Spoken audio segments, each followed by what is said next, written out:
கர்த்தர் நல்லவர், அவர் என்றும் மாறாதவர். அவருடைய வார்த்தைகள் மாறாத வார்த்தைகள். இன்றைக்கும் நம்மை நடத்துகிற வார்த்தைகள், நமக்கு ஜீவன் தருகிறது தேவனுடைய வார்த்தைகள் தான். ஒவ்வொரு நாளும் அந்த வசனம் நம்ம இடத்துல பேசிக்கொண்டே இருக்கிறது. எபேசியர் 1:7 எப்படி சொல்றது? அவருடைய கிருபையின் ஐஸ்வர்யத்தின்படியே இவருடைய இரத்தத்தினாலே பாவ மன்னிப்பாகிய மீட்பு இவருக்குள் நமக்கு உண்டாயிருக்கிறது.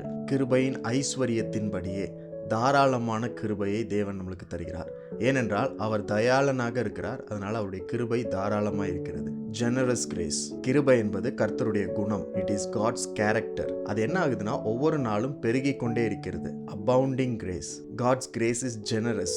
தாராளமான கிருபைகள். உலக தோற்றம் முதல் இந்த நாள் வரைக்கும் அவருடைய கிருபை பெருகி கொண்டே இருக்கிறது. He does not make us pay for our sins, but his grace grows deeper and grows higher and grows bigger. தேவனுடைய கிருபை என்பது ஏதோ சின்ன பொருளோ ஆசீர்வாதமோ கிடையாது.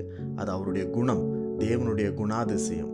அந்த குணம் ஒவ்வொரு நாளும் நமக்காக பெருகி கொண்டே இருக்கிறது. பாவ மன்னிப்பாகிய மீட்பை தேவன் நம்மளுக்கு கொடுத்திருக்கிறார். ஏதாவது ஒரு சில சூழ்நிலையிலிருந்து உங்களுக்கு மீட்பு தேவை, பாவ மன்னிப்பு தேவை, அங்கிருந்து தேவனுடைய கிருபை உங்களை தாங்கி கொண்டு வரணும் அப்படின்னு நீங்கள் எதிர்பார்த்தீங்கன்னா அவருடைய கிருபை உங்களுக்காக அவைலபிளாக இருக்குது. ஏனென்றால் அந்த கிருபை பெருகுகிற கிருபை, அது தாராளமான கிருபை, அது தேவனுடைய குணமாக இருக்கிறது. தண்டிப்பது தேவனுடைய குணம் அல்ல, மன்னிப்பது தேவனுடைய குணம். ஆகவே பாவ மன்னிப்பாகிய அந்த மீட்பு உங்களுடைய வாழ்க்கையில் எல்லா பகுதிகளிலும் இருக்கிறது. அந்த கிருபையின்படி தான் தேவன் ஒவ்வொரு நாளும் உங்களையும் என்னையும் நடத்தி கொண்டே இருக்கிறார்.